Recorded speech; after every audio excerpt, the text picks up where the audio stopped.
নমস্কাৰ প্ৰিয় দৰ্শক, আজি চৌষষ্ঠি কলা চেনেলৰ 100টা খণ্ড পূৰ্ণ হোৱা উপলক্ষে আপোনালোক সকলোকে মই মোৰ কৃতজ্ঞতা আৰু ধন্যবাদ যাচিছোঁ। আপোনালোকৰ সহায় অবিহনে, আপোনালোকৰ সমৰ্থন অবিহনে মই 100টা খণ্ড পূৰণ কৰিব নোৱাৰিলোহেঁতেন। আৰু এই চেনেলৰ মাধ্যমেৰে মই সকলোকে, দৰ্শক শ্ৰোতা সকলোকে আৰু মোক সহায় কৰা সকলোকে মই ধন্যবাদ জনাইছোঁ, কৃতজ্ঞতা অৰ্পণ কৰিছোঁ। মই আজি চৌষষ্ঠি কলা চেনেলৰ মাধ্যমেৰে আপোনালোকক এষাৰ কথা জনাবলৈ ইচ্ছা প্ৰকাশ কৰিছোঁ। আমি আচলতে চৌষষ্ঠি কলা চেনেলটো আৰম্ভ কৰিম বুলি ভাবিছিলোঁ। আমাৰ অঞ্চলৰ নবীন প্ৰবীণ সকলো শিল্পীক উলিয়াই লৈ যাম বুলি। ইয়াত গীতিকাৰ, গায়ক, নায়ক, নাট পৰিচালক, কবিতা লিখকৰ কবিতা, ইফালে বিভিন্ন শিল্পকাৰ্য, চিত্ৰকলা, চিত্ৰকাৰ, মানে প্ৰতিটো কলাৰ লগত জড়িত ব্যক্তি। ধৰি লওক কুমাৰে কুমাৰৰ চাকত মাটিৰ বাচন বনায়, কমাৰে লোহাৰ দা কটাৰী গঢ়ে, তেনেকৈ বাঢ়ৈয়ে বাঁহ বেতৰ কাম কৰে, মূঢ়া আদি বনায়, ডলা চালনী বনায়। ঠিক তেনেকৈ কোনোবাই হয়তো ফেব্ৰিক কৰিছে, কোনোবাই কাপোৰত কৰিছে, কোনোবাই হয়তো গ্লাছত কৰিছে। এনেকুৱা ধৰণৰ বিভিন্ন কলা মই মোৰ চেনেলৰ মাধ্যমেৰে উলিয়াই নিবলৈ খুজিছিলোঁ। চৌষষ্ঠি কলাৰ 64 বিধে আমি আপোনালোকক দেখুৱাব হয়তো নোৱাৰিম, কিন্তু যিমান পাৰোঁ চেষ্টা কৰিম। কুটীৰ শিল্প হওক, মৃৎশিল্প হওক, আমি এই সকলোবিলাক কলা মোৰ চেনেলৰ মাধ্যমেৰে আগুৱাই লৈ যাম বুলি ভাবিছোঁ। আপোনালোকৰ সহায় সহযোগিতা আৰু আশীৰ্বাদ পালে মই এই চেনেলটো আগবঢ়াই নিবলৈ সক্ষম হ'ব পাৰিম। আজি মোৰ মনৰ কথাখিনি ক'লোঁ এইকাৰণেই যে আমাৰ অঞ্চলত মানে লুপ্ত বহুত সংস্কৃতি আছে। নবীন প্ৰবীণ বহুত গায়ক আছে, শিল্পী আছে, কবিতা লিখক আছে, কবি আছে, সাহিত্যিক আছে। আৰু আমাৰ উত্তৰ গুৱাহাটীখন সাহিত্য সংস্কৃতিৰে ভৰপূৰ। আমাৰ ভিতালী আছিলে, ৰাণা হাজৰিকা দা আছিলে, প্ৰেম চমুৱা দা আছিলে। এই সকলোবিলাক আমাৰ উত্তৰ গুৱাহাটীৰে সম্পদ। আনন্দৰাম বৰুৱাকে ধৰি গোপীনাথ বৰদলৈ, হেমাংগিনী বৰদলৈ, এই সকলো আমাৰ উত্তৰ গুৱাহাটীৰ অমূল্য সম্পদ। কিন্তু তেওঁলোকৰ ঘৰলৈ যদি তেওঁলোকৰ পুৰণা মানুহখিনি পাওঁ, মই বিচাৰি যাম। তেওঁলোকৰ ঘৰৰ পৰিয়ালৰ মানুহ পালে তেওঁলোকৰ বিষয়ে জনাবলৈ আপোনালোকক চেনেলৰ মাধ্যমেৰে মই জনাবলৈ চেষ্টা কৰিম, যদি সাক্ষাৎ পাওঁ। আৰু নাপালেও মই চেষ্টা কৰিম তেওঁলোকৰ স্মৃতি দিৱসসমূহত আমি কিবা এটা শ্ৰদ্ধাঞ্জলি যাতে জনাব পাৰোঁ। এতিয়ালৈকে বৰ্তমানলৈকে মই গীতৰ, নাচৰ বা বাদ্যৰ তেনেকৈ কৰি গৈ আছোঁ। তাৰ লগতে আমি যিবিলাক ধৰক আজি খগেন মহন্তদেৱৰ স্মৃতি দিৱস হ'ল, আজি 20 জুন। আজি 20 জুনৰ দিনা মই আপোনালোকৰ কথাখিনি কৈছোঁ। আজি 20 জুনৰ দিনা কলাগুৰু বিষ্ণুপ্ৰসাদ ৰাভাৰ, আপোনালোকে জানে এই বিষ্ণু ৰাভা দিৱস বুলি আমি বছৰি পালন কৰি আহিছোঁ। ঠিক তেনেকৈ 17 জানুৱাৰীটো জ্যোতিপ্ৰসাদ দেৱৰ স্মৃতি দিৱস। এনেধৰণে আমি আগুৱাই গৈ থাকিম। এই শিল্পকলাৰ লগতে গায়ক, নাটক, আমি মাজে মাজে সৰু সৰু চুটিকৈ 2-এখন নাটকৰ যোগেদি বা অভিনয়ৰ যোগেদি আপোনালোকক মানে মনোৰঞ্জন কৰিম বুলিও ভাবিছোঁ। কিছু তাত অলপ হাঁহিৰো থাকিব, দুখৰো থাকিব, আৰু কিছুমান বাস্তৱ কাহিনী লৈ মই মোৰ জীৱনত ঘটাই হওক আৰু আমাৰ অঞ্চলত ঘটাই হওক, মই দেখাই হওক, কিছুমান সৰু সৰু কাহিনী লৈ আপোনালোকক বাটৰ নাট ধৰণৰ যদি পাৰোঁ মই আগবঢ়াই যাম। আৰু নোৱাৰিলে চুটি গল্প আকাৰত সৰুকৈ অভিনয় অকণমান আপোনালোকক দেখাম। এতিয়া মোৰ উদ্দেশ্যটো আপোনালোকে ৰাইজে ক'ব যে এই উদ্দেশ্যটো মোৰ ভাল হৈছে নে বেয়া হৈছে। আৰু মই উদ্দেশ্য আচলতে কি, মই নিজক প্ৰচাৰ কৰিবৰ কাৰণে এই চেনেলটো খোলা নাই। মই আচলতে খুলিছোঁ আমাৰ মানুহখিনিক উলিয়াই নিবলৈ। এগৰাকী মহিলা ঘৰৰ ভিতৰতে সোমাই থাকে, তেওঁলোক সমাজকৰ্মীও হ'ব পাৰে হয়তো, আৰু কোনোবা চাকৰি কৰিছে যদিও তাৰ মাজতো তেওঁলোকে সংগীত চৰ্চা, সাহিত্য চৰ্চা কৰিছে, নৃত্য চৰ্চা কৰিছে, হাতৰ বিদ্যাৰ চৰ্চা কৰিছে, কাৰোবাক হয়তো সংস্থাপনো দিছে। মই এই মহিলাখিনিক উলিয়াই আনিম। তাৰ লগতে অকল মোৰ চেনেলটো মহিলাকেন্দ্ৰিক কিন্তু নহয়, ইয়াত মই পুৰুষসকলকো উলিয়াই নিম। তাৰ লগতে কণমানি শিল্পী, কণ শিল্পী যিমান আছে, যিমানখিনি মই কভাৰ কৰিব পাৰোঁ, সেই শিল্পীসকলকো মই মোৰ চেনেলৰ দ্বাৰা দেখুৱাবলৈ আপোনালোকৰ আগত পৰিচয় কৰি দিবলৈ মই প্ৰয়াস কৰিম। গতিকে সমূহ দৰ্শক শ্ৰোতাক মই মোৰ অনুৰোধ এই যে আপোনালোকে মোৰ চেনেলটো ছাবস্ক্ৰাইব কৰিব।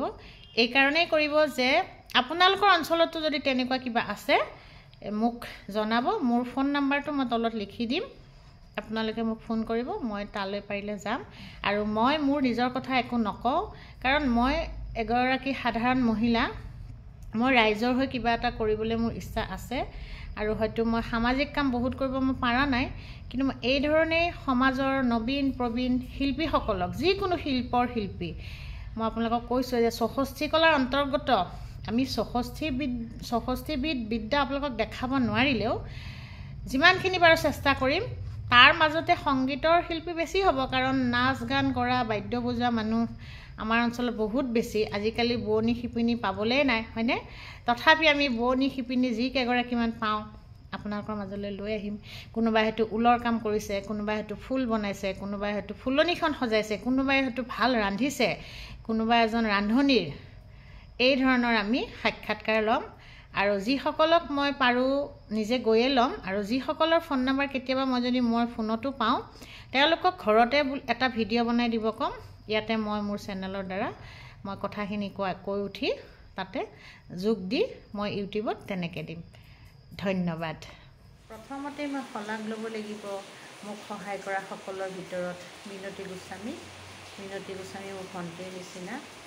তেওঁ মোক বহুত সহায় কৰিলে, কেমেৰা ধৰি হওক, কিছু কথা শিকালে, আৰু মই য'তে যাওঁ ভিডিঅ' উঠাবলৈ মোক লগত যায় সহায় কৰিলে।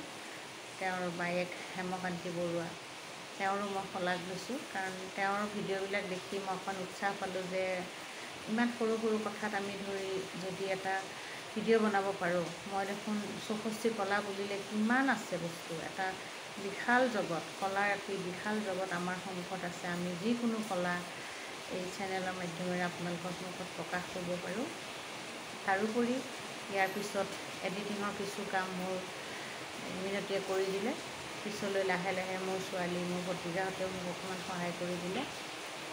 তাৰ পিছলৈ মোৰ ভণ্টি স্বপ্না কলিতাই মোক যথেষ্ট সহায় কৰিলে। স্বপ্নাৰ ল'ৰা উৎকৰ্ষ কলিতা, সৰু ল'ৰা যদিও মোক এডিটিঙৰ কামত বহুতখিনি সহায় কৰিলে। এই সকলোকে মই ধন্যবাদ জ্ঞাপন কৰিছোঁ।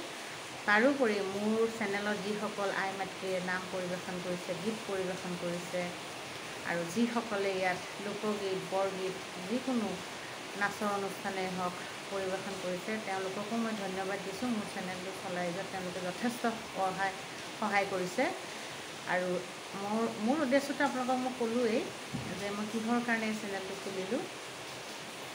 মোৰ মনৰ জগতত কিছু কথা খেলাই আছিল যে মই এই ধৰণৰ কাম কৰি আমাৰ সোমাই থকা মহিলাখিনিক মই উলিয়াই নিম। সোমাই থকা বহুত প্ৰতিভা থকা ব্যক্তি বা শিল্পী, আমি জানো তেওঁলোকৰ প্ৰতিভা হয়তো দেখিছোঁ, কিন্তু তেওঁলোকক আমি সমাজৰ আগলৈ লৈ যাব পৰা নাছিলোঁ।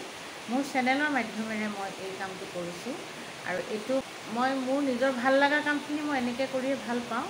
মই কি গাওঁ সেইটো ডাঙৰ কথা নহয়, কিন্তু মই মানুহখিনি যে উলিয়াই নিছোঁ, আৰু মই কোৱা নাই যে মই ঘৰত সোমাই থকা প্ৰতিভাখিনিয়ে মই নিম উলিয়াই।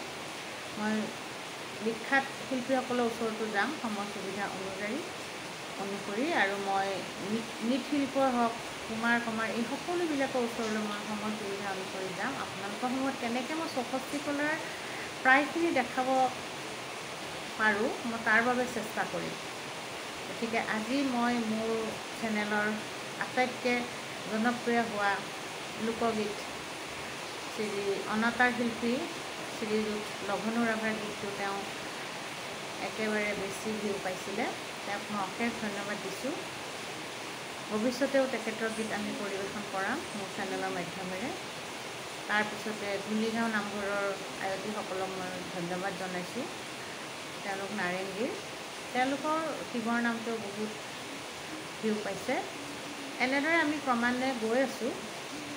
কি হয় নাজানো, কিন্তু আপোনালোকৰ যদি সমৰ্থন থাকে, আশীৰ্বাদ থাকে, ছাপোৰ্ট থাকে, এই গোটেইখিনি থাকিলে আৰু মই পিছলৈ আৰু ভাল ভাল ভিডিঅ' বনাম বুলি মই আশা ৰাখিছোঁ। আৰু যিমান পাৰোঁ মই আৰু সুন্দৰভাৱে এডিটিং যদি কৰিব পাৰোঁ, বা ভৱিষ্যতে আপোনালোকে যদি আশীৰ্বাদ কৰে, মই ডাঙৰ কেমেৰা কিনি মাইক্ৰ'ফোন আদি কিনি ভিডিঅ'বিলাক আৰু অলপ উন্নত মানৰ কৰিম বুলি আশা ৰাখিছোঁ।